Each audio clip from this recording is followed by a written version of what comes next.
Oh, good day, people. How we doing today? Everybody doing great? I'm doing good today. We had a good day, productive day. How about everybody? How about everybody else today? So yeah, I'm on the computer today, and give it a minute, see if we get some people up in here today. I actually done this yesterday, but however, it wasn't recording my voice for some reason. I don't know what I done to it, but today, I just wanted to speak with y'all family about, happiness, things like that. I've prepared a PDF that I will be reading from occasionally, and this is based off primary sources and my own living experiences and, being 47 years old and trying to trying to figure out what, is happiness you know, and once you go through life long enough, I guess you'll see that people, places, and things aren't the key. And that's to take nothing away from the great people, places, and things that you will experience in your life. That's all those things are valuable too. But happiness is about your personal inside, like uh, are you satisfied or content with the things you can and can't change. So let's get some people in here, y'all. How y'all doing today? Let's get some people in and give me a minute. I'll be preparing this information here. And at the conclusion of this, I have a publication that I've prepared that basically gives you some tips, some keys, and some reading information and sources that you can check out for yourself to try to, give you your own clarity on what you're searching for because everybody's due happiness and that goes without a doubt. Okay. So let's get my information prepared here. See what we got going on. All right. Boom. There's my document. Wait a minute. Boom. So we're gonna do this thing, y'all. We're gonna do it. We're gonna do it. All right. So we talking about happiness, y'all. And this symposium right here, or this speaking we're talking about is what is happiness, y'all, and why are are you entitled to it? Why? You know, before we can pursue happiness, we must settle two questions. Two that most people carry silently through their entire lives. Do I deserve to be happy? And perhaps even harder, is happiness even real? Right? Those two questions, y'all. Do I deserve to be happy? And is happiness even real? Right? The first part of the questions, the first part answers both, right? Do you deserve to be happy? Plainly, firmly, and finally, yes, you deserve it. you know, just like everybody else does. There's no reason why you shouldn't, right, family? Let's keep going, right? So that's the introduction, and we're gonna go down what happiness actually is. What it actually is. You know, most people have never been given a clear definition of happiness. They have been sold versions of it: pleasure, success, approval, comfort, and found that none of them lasted, right?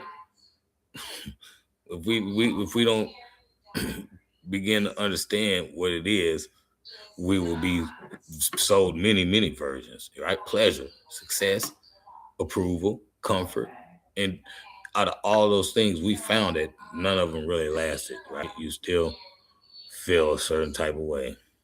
Okay. Happiness properly understood is not a feeling. It is a condition of the whole person. You know what I mean?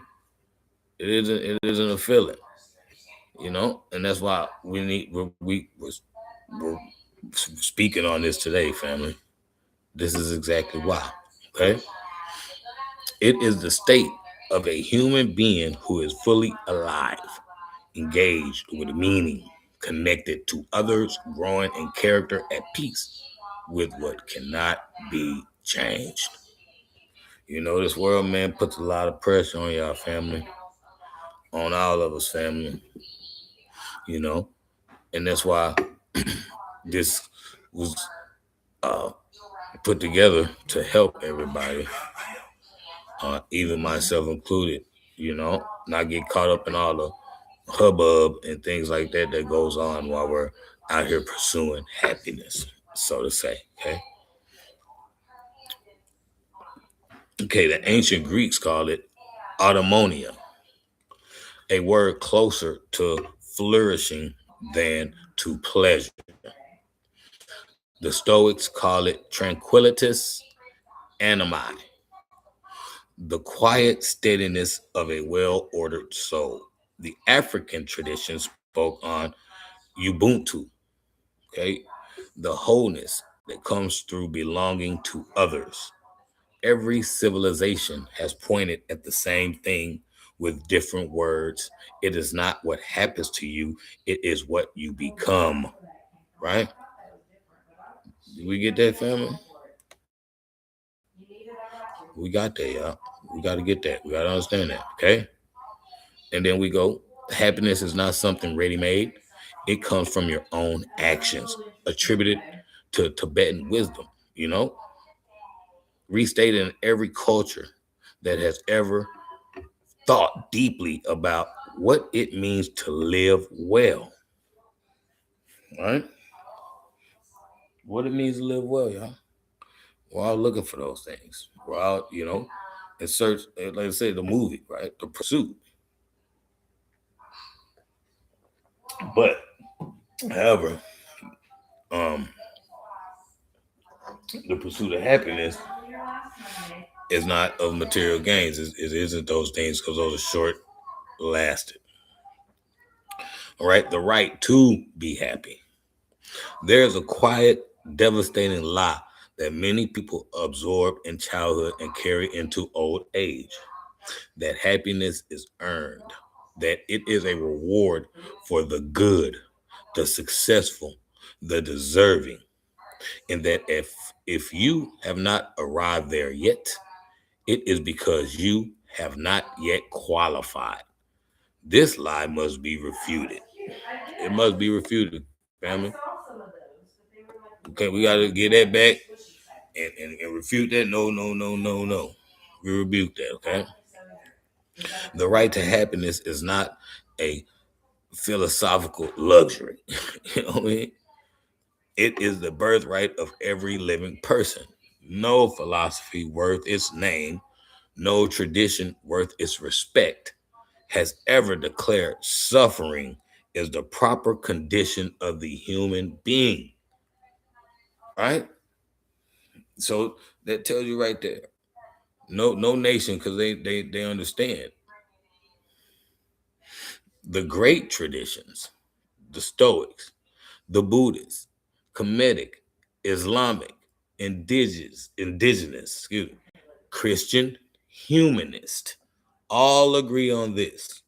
You did not arrive in this world to be broken. You arrived to become. The right to pursue happiness is inseparable from the right to be human.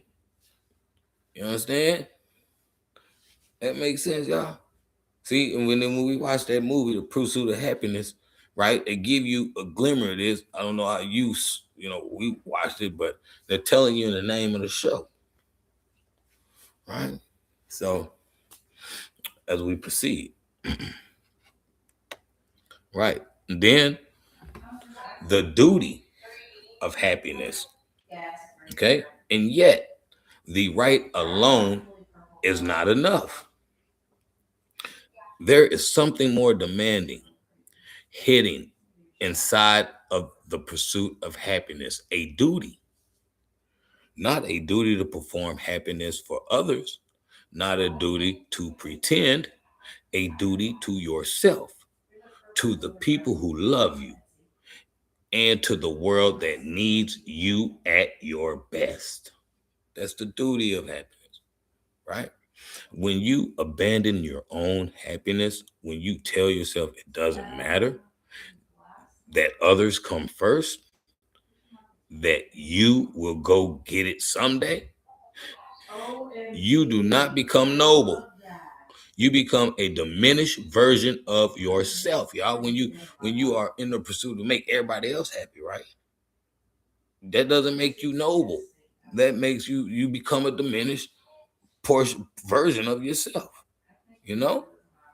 And diminished people cannot give what the world needs. Think about it, y'all. We're all human. We're all human having this human experience. So this is the reason why this is not just something that is meant for the few. It's meant for the many. You know what I mean? For the all family. I said, to finish this, I have a whole publication that I will distribute. Just leave your email or something in the chat, and I will, it's PDF. I'll zip it over to you before you can say lickety split. All right. All right. So a diminished person cannot give the world what they needs. Okay. The duty of happiness is the duty to take your own growth seriously, to refuse the slow death of comfort without purpose, to show up fully to your own life. Okay? That was powerful right there, man. The duty of happiness. Now, that was real powerful, man. When we think about it, are we every day trying to apply our best self to the situation, right? I think that is very, very illuminating to just the state of humans. When everybody needs to apply their best version of themselves, right? And that's part of the duty. Not for everyone. Yeah, you benefit everyone when you are operating in your best self, right? All right. The first duty of a human being is to take joy seriously. For joy is not selfishness, it is the fuel of everything worth giving to the world. Right? Joy to the world. You know what I mean? When we think about it like that. Why? We talking about happiness. The king of happiness and all this, right? But we keep on. All right? The illusion of pleasure versus the reality of joy. One of the most important distinctions a human being can make is the difference between pleasure and joy. Pleasure is real, but it is temporary, dependent, and cannot bear the full weight of a life. It rises when conditions are favorable and collapses when they change. Joy is different. Joy is structural. It lives beneath circumstances. You know what I mean? When you can see people joyful and they walking across the bridge and they homeless and you probably live in a mansion, you know what I mean? And you like, how they got happy and I'm not, you know what I mean? So therefore, as we said, pleasure, it's real, but it's only temporary. Yeah, you happy. You live in that house, but you see the homeless man walk across the bridge, he has real joy, right? It's crazy when we look at it from that angle. It's just like when you see this stuff every day, right? So that's what they say. It ain't the pleasure you take for granted, the joy. You understand? You can eat well and still be empty. You can be surrounded by people and still be alone. You can achieve every goal you set and still wake up asking, is this it? That question is not a failure. It is an invitation to go deeper, to ask what kind of happiness is truly durable, and to begin building it from the inside out. Right, fam? This is news you can use. This is for everyone. You see, when I say we coming with universal stuff, this isn't if you need air to breathe, this is for you. You know what I'm saying? If you need air to breathe, it's for you. That's just the bottom line. Okay, that's how I feel about it. Right? So as we proceed to get you what you need, where happiness lives, right? And what stands in its way, right? Everything that's worth getting is always an impediment, right? Or it's hard to get. They don't make it easy. They don't make it easy for you to have the ultimate inner joy that you are deserving, you know? So we're going to map out, we're going to give you a map, and we're going to give you the obstacles, okay?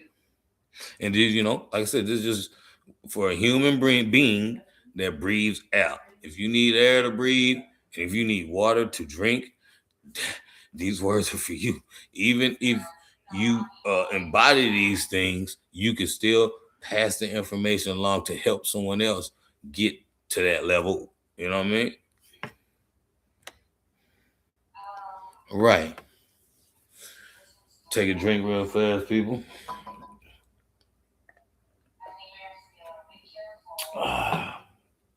All right. If happiness is possible, and it is, then it must live somewhere, right? It must have sources, and something must be blocking the way for so many people who sincerely want it, right? But we don't. That's what we went back to part one, and then when you get into part two, you've been with me. You understand the context of what they're saying when you are pursuing it. We're not talking about the play or mansion or nothing like that. We're talking about real joy. Okay.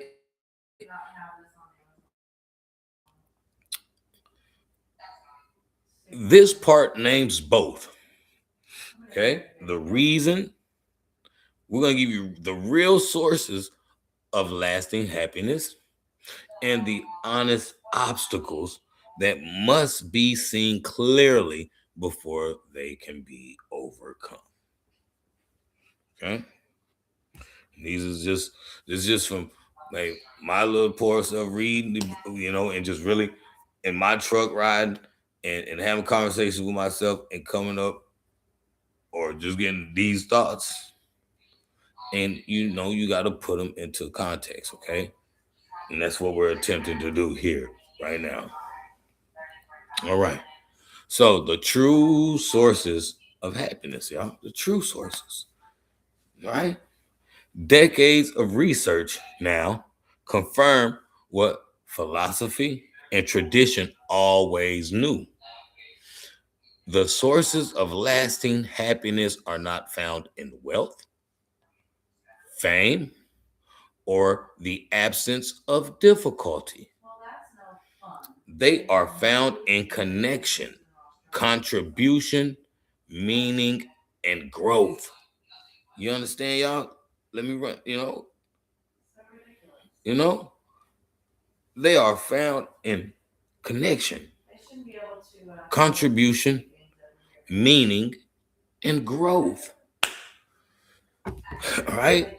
You can have all the money in the world, and if you're not living within these other the connection, the contribution, the meaning, and growth, then hey, what's it worth, V? Okay? Deep relationships, not casual ones. You know what I mean? But the kind where you are truly known.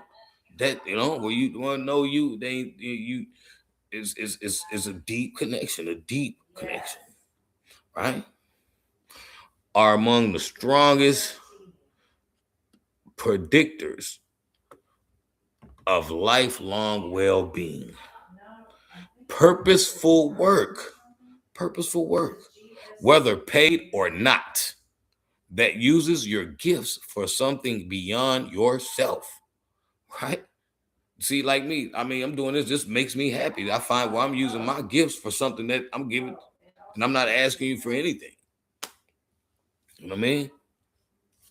A sense of meaning that stretches beyond your own comfort and the quiet, irreplaceable satisfaction of growing at something, y'all. When you are reluctant to do it, but then you start doing it more, you find yourself more happy, and then you find yourself growing in it. First, you was uncomfortable to be on camera. First, you was, you know what I mean? Stuff like that, guys. This is all part of it. Somebody might shoot it down, whatever, but you're doing what makes you happy, right? And everybody got that right. Okay.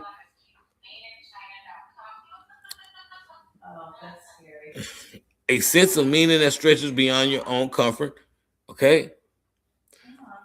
And the quiet, irreplaceable satisfaction of growing, of being today more than you were yesterday. You know, when you are more whole than yesterday, that means you are growing, right? These are the roots. Everything else is the weather, right? When you are living in those principles, y'all, family, we're all human beings. Like I say, this is for you. If you need air to breathe and you need water to drink, this is for you, right? We just gave you the true sources. We gave you some sources that are true, tried and true. Research, philosophy backs these things up, fam. Backs these things up. So we're gonna also give you the obstacles. You know what I mean? What they say, the haters and the hater energy and all that stuff. Okay. There are obstacles that come from the outside naturally, right? Poverty, injustice, loss, circumstance. These are real and must never be minimized.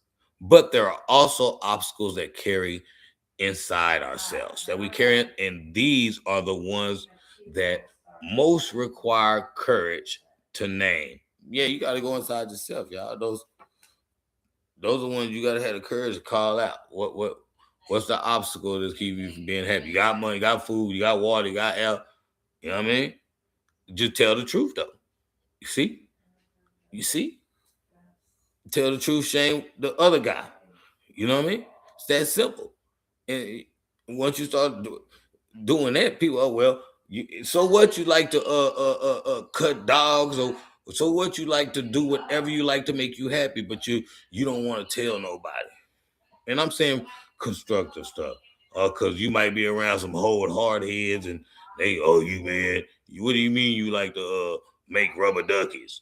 You know what I'm saying? Yeah, man, I like to make rubber duckies, and you know, man, you get ridiculed, right? But that's what makes you happy. All right. All right. So the fear of wanting too much. You know what I mean?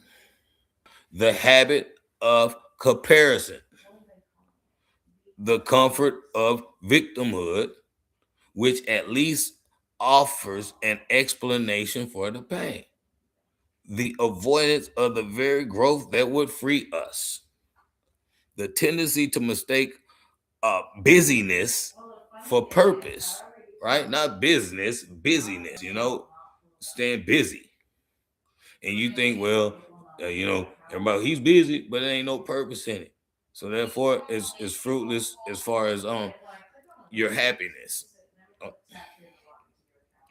Acquisition for fulfillment, entertainment for rest. You know what I mean? When we just chilling, we be getting entertained, but do something make you happy. You might like the color. Get you the color. It might be a cold color, right? Do what makes you find it happiness, joy, joy, joy. You know what I mean? Right. These are not moral failures, family. These ain't moral failures. They are human patterns, and they can be interrupted. They can be interrupted. You know what I mean? And so these are some of the obstacles. If you're being honest, and the obstacles named honestly is this section's title. You got to be honest. You know, a lot of people do a lot of fluff stuff and mistake it for happiness. Y'all, I'm just being honest. And a lot of people, you know, or they do a lot of fluff stuff in the sake of being busy, the busyness stuff, but it ain't no purpose behind it. You know what I mean? That's just a way to try to escape reasoning with yourself or ourselves. You know what I mean? All right, so we'll say it like this here, man. Most men pursue pleasure with such breathless haste that they hurry past it. You know what I mean? You hear that? Man, you know what I mean? Most of what we chase as happiness is actually a flight from the discomfort of becoming who we are meant to be. Right? Yeah, man. When you're chasing that all that pleasure and doing that, you're really running from who you meant to be. Right? This is real. This is real stuff. Spill, family. I'm not making none of this stuff up. That's why I had to have this information in front of me so that way hey, I can present it to you guys and we can discuss it. You know what I mean? Because it's the truth.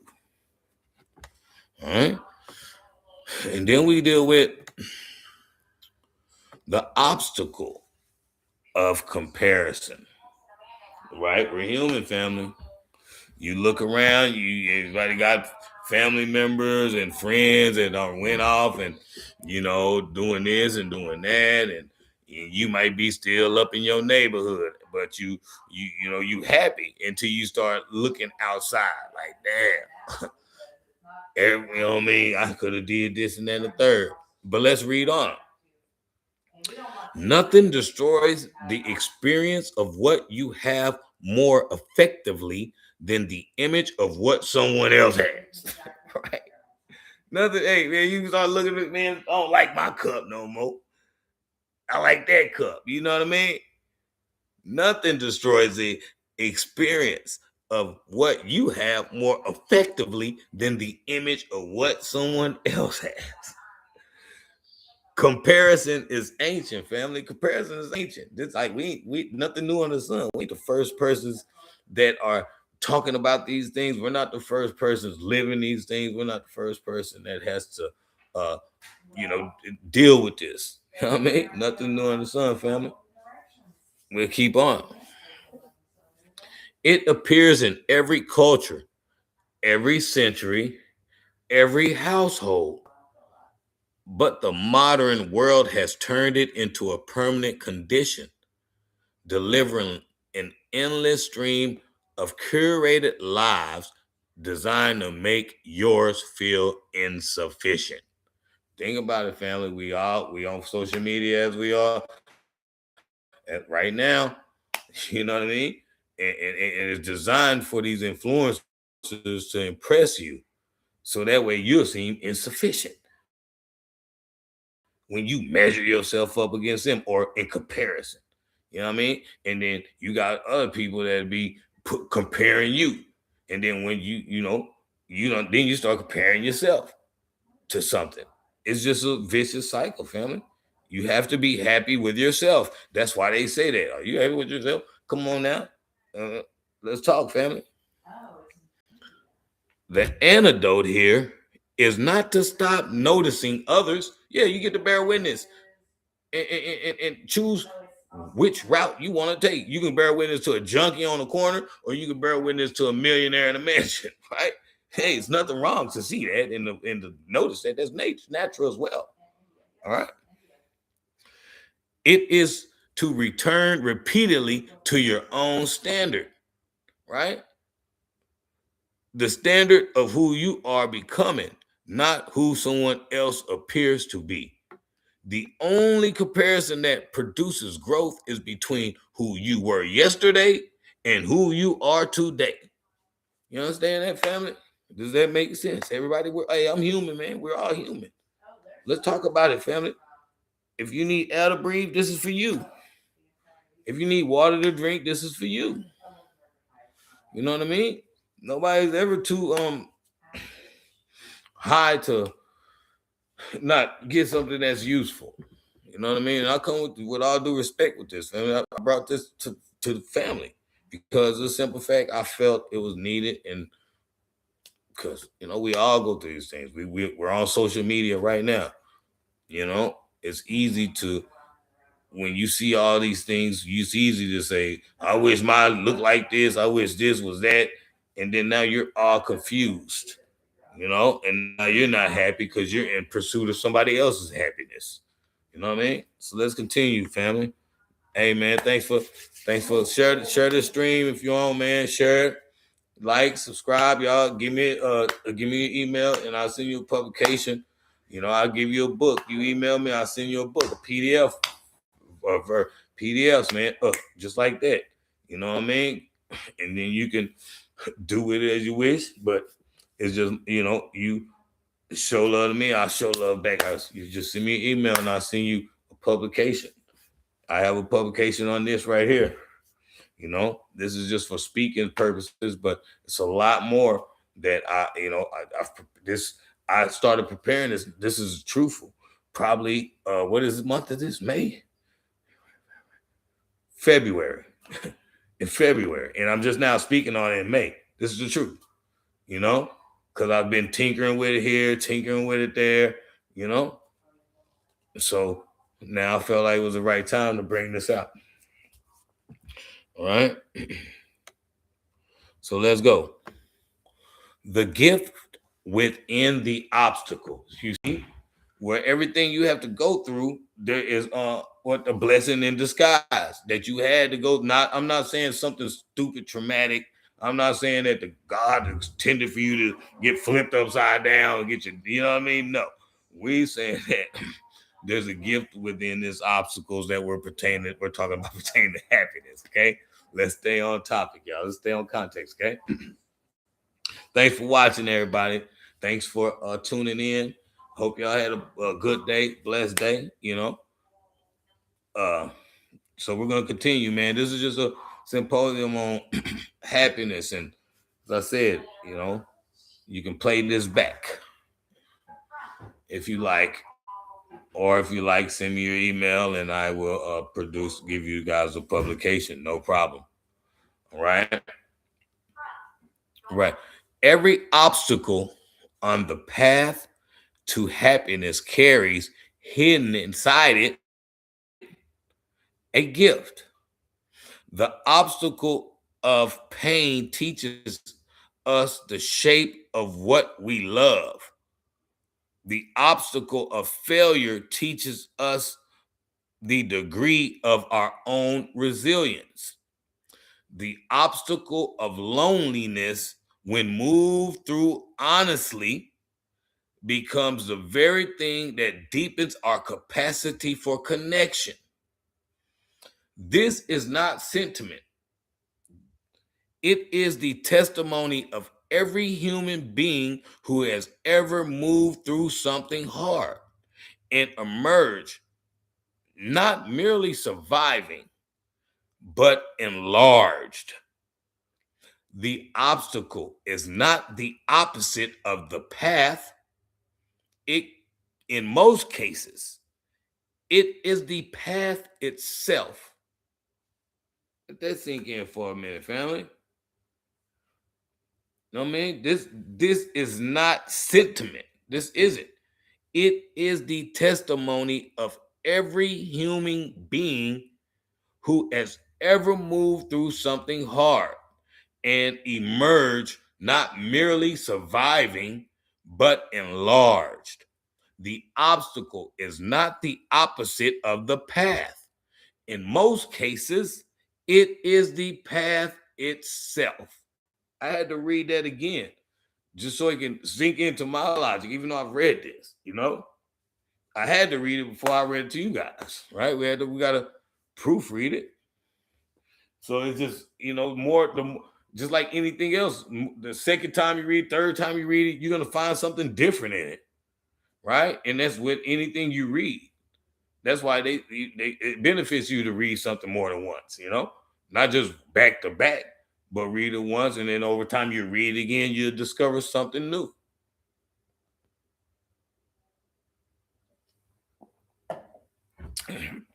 All right, let's keep going. Thank you guys, man, for sticking with me. I really appreciate that. I really appreciate you guys watching, and we're gonna keep making great videos, great informative videos, great illuminating videos for you guys, you know. All right, let's continue on. Okay. Now, we're in part 3, and the architecture within character, habit, and the self you are building. Character, habit, and the self you are building, guys. Is right. That's the inner workshop. The inner workshop. You are not fixed. This is the most hopeful truth in all of human history. The self is not delivered complete at birth and then merely defended until death. No, no. It is built deliberately, day by day, choice by choice, habit by habit. This part is about the workshop, the inner place where character is forged, where peace is cultivated, and where the self that is capable of sustained happiness is constructed, family. This is a great, number 3 is a great part. Great part. But the publication, put your email in the chat. I will zip it right over to you. PDFs. I'll give you one and one to grow on. I have a whole library full of all types of books. So of digital books as well. You know what I mean? So just let me know if you would like this publication. Excuse me. Hold on 1 minute, fam. Hello. What up, man? It's called Play-Doh. Play-Doh. Called Play-Doh. Yeah. Oh, man, I'm over here going live on YouTube.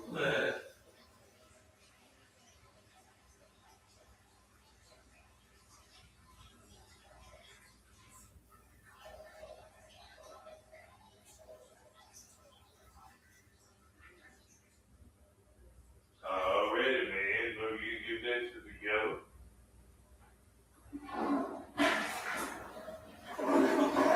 Were you on your way back from Smyrna? Oh, okay. Yeah. I'm back, man. I'm back, y'all. Thanks for staying along with me. Take this a phone. Hey, yeah, bro. I'm gonna hit you when I get. Let me finish doing this because I'm reading something and to my and the family on this joint. And I hit you back when peace. All right. Sorry about that, y'all. All right. So we're looking. We're talking about the inter workshop where happiness is cultivated. You know what I mean? And sustained. Right. So let's move. The inner architecture of character. Okay. Character is not personality. Personality is how you present yourself. Character is what remains when everything external is stripped away. When you strip away the money, you strip away all the personality, right? What's left? It is the structure of your values, your habits, your responses under pressure, your relationship to truth, right?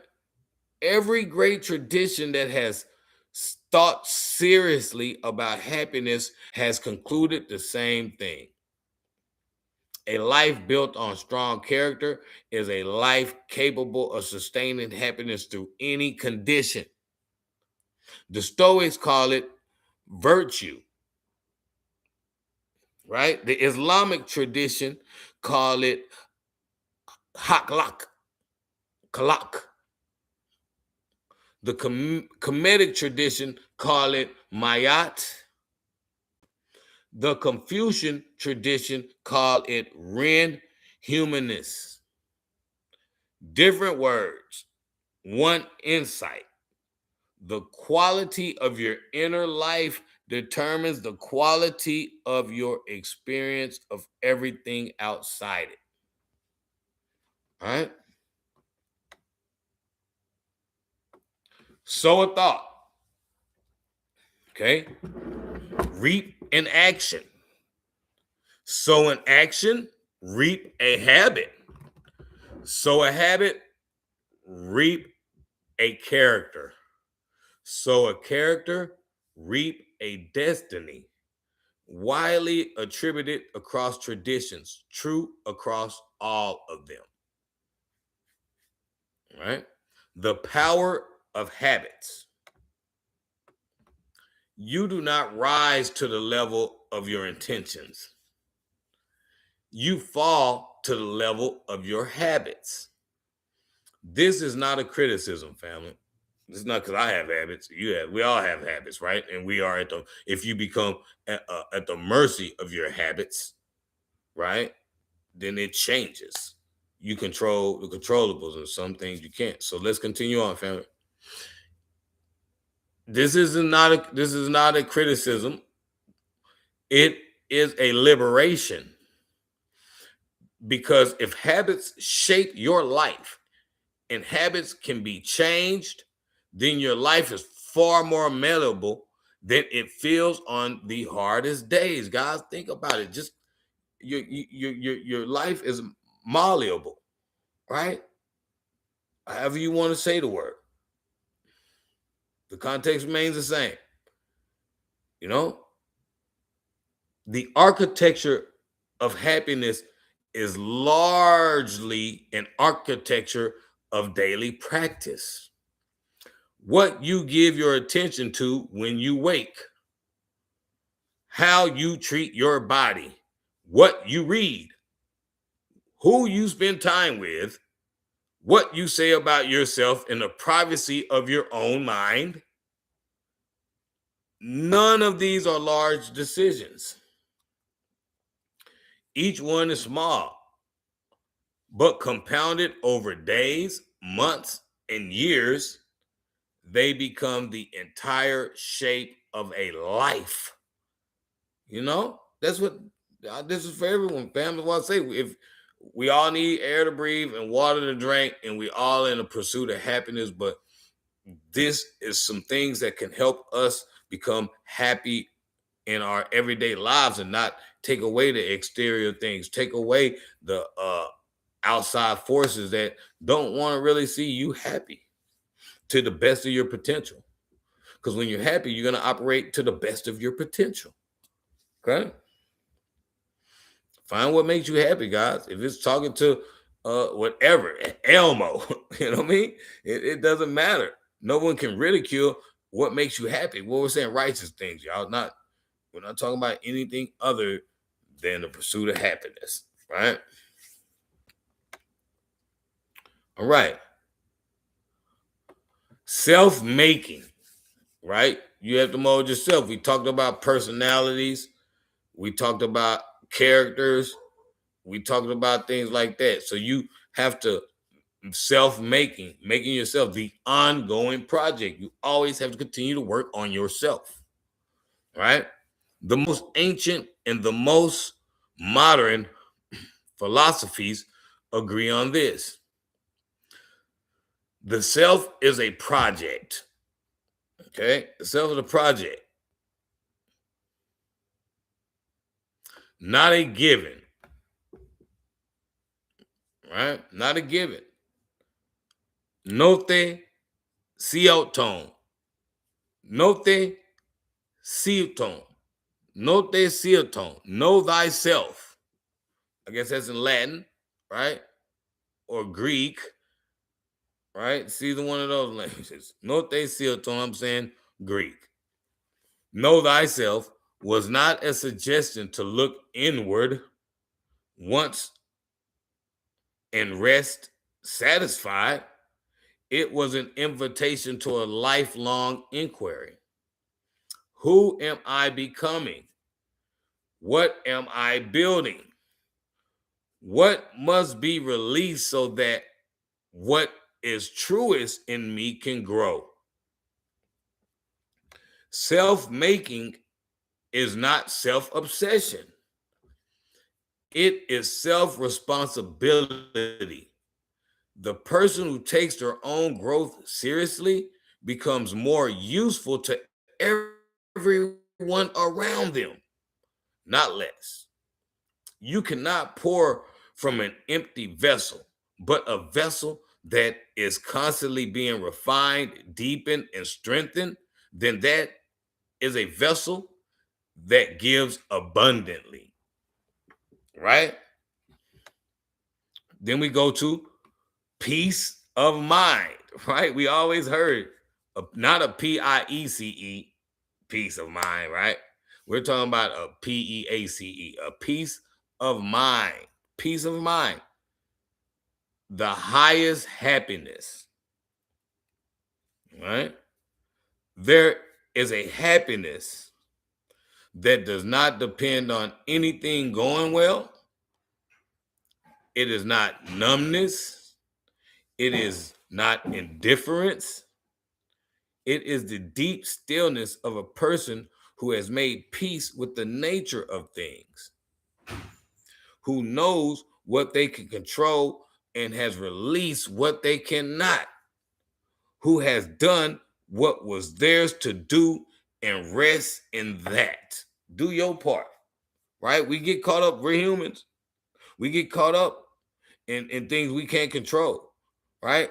Just do your part and rest in that. The Stoics call it ataraxia.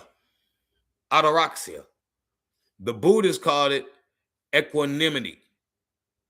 The Quran calls it tua nima, the settling of the heart.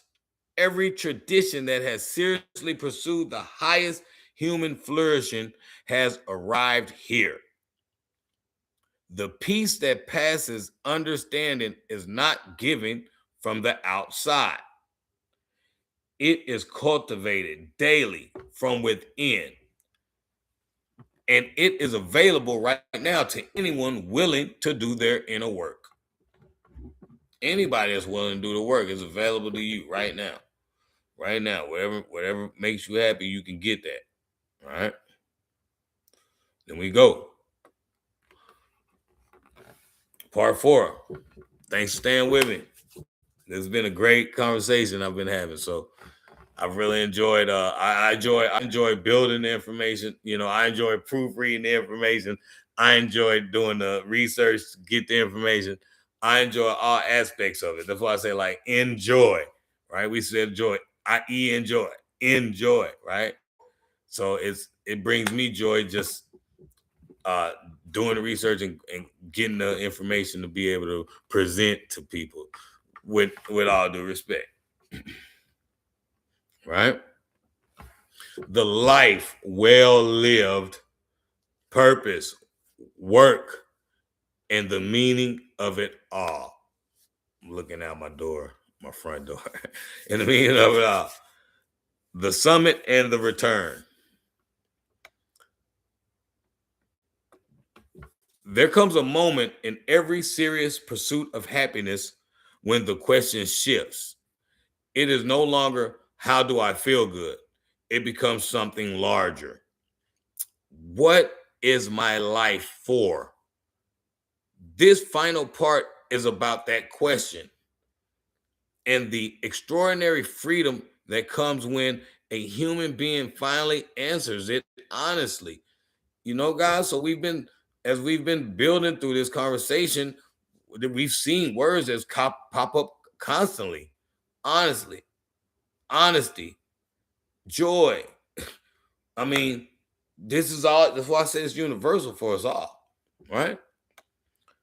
The necessity of purpose. We're purpose-driven creatures, and once you find your purpose, it's no longer work or anything. You'll do it for free. You know what I mean? It's great to be compensated for your purpose in life. Trust me. That's why they say, if you enjoy what you're if you enjoy what you're doing, it's not really work, right? Because you're doing what makes you happy and you're doing your passion anyway.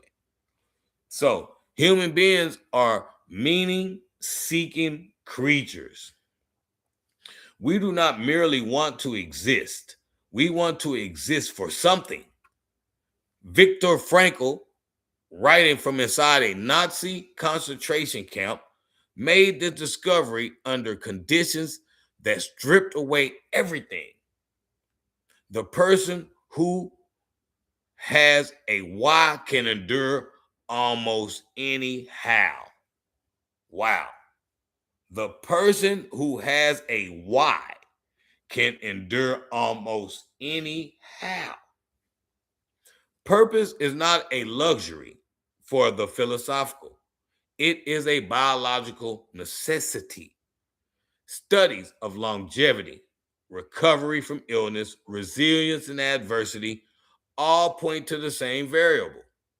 People with a clear sense of purpose live longer, recover faster, suffer less, and give more.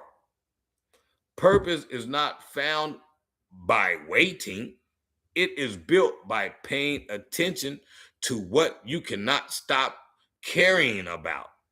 Right? Pay attention to what you are hooked on in a good way. And then organizing your life around it. He who has a why to live for can bear almost anyhow. That was a gentleman that we spoke of that was in a concentration camp. That's a very profound thing to think about and to add to your way of life or the way you think. That's, you know. All right, fam, we almost done. We almost done. Yeah, the art of work. Work, real work, the kind that uses your gifts, demands your best, and produces something of value is one of the great underrated sources of happiness. Not labor that grinds you to nothing, not busy work that fills hours without feeling a life, but the work of a craftsman. The work, and that's that we're saying craft, whatever your craft may be, a craftsman, whatever your craft may be, guys.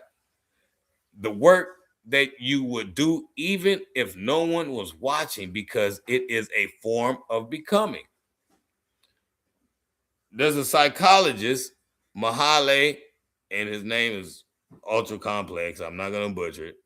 Called the peak experience of deep work flow. The state of total absorption where self-consciousness disappears and you are simply present to what you are doing. Every great tradition has a name for this. The Islamic concept is Ishan, doing beautiful work. The Zen ideal of being fully present in the act, the Stoic ideal of doing what is yours to do completely. Work done this way is not a burden. It is one of the finest forms of happiness available. You know, when you're doing what you enjoy, y'all. You know, and we that's why I think a lot of times they just try to keep your minds occupied, to keep you doing something that is just toiling away and keeping you away from what you would truly be doing with your time, and finding that happiness or finding that becoming, you know. So we got a little bit more, fam. Stay with me. The meaning of life, right? What makes a life meaningful? It's not length, because we've seen a lot of great people, you know, prematurely, right? And we've seen pieces of crap stay longer. You know what I mean? So we know it's not the length, it's not achievement, not the size of the audience, that witnesses it. Just like this, right? Or whatever you're doing. It don't matter how big the audience is. It's just meaning is found in the quality of attention you gave to the things that matter. The depth of your relationships, the integrity of your character, the contributions that's outlasted you, the people you help become more fully themselves. At the end of a life, very few people wish they had worked more hours and accumulated more things. Like, think about it. Very few people. Not even Ebenezer Scrooge, he changed his ways, right? So almost all of them wish they had loved more freely, worried less, been more present, and given more boldly. This is not a new discovery, family. Every wisdom tradition on earth has said exactly this. The question is whether we will believe it or not. While we still have time to live differently, y'all. This is what I'm saying. We're all human. Hey, my shortcomings are no different than yours, and vice versa, and so on and so forth. The return, bringing it all home. When we're talking about happiness, fam, we're talking about what's it take to be happiness. We're gonna bring this all home now, right? This speaking engagement on happiness that ends in the room that has failed. The measure of everything spoken here is not whether it was interesting. It is whether it changes something.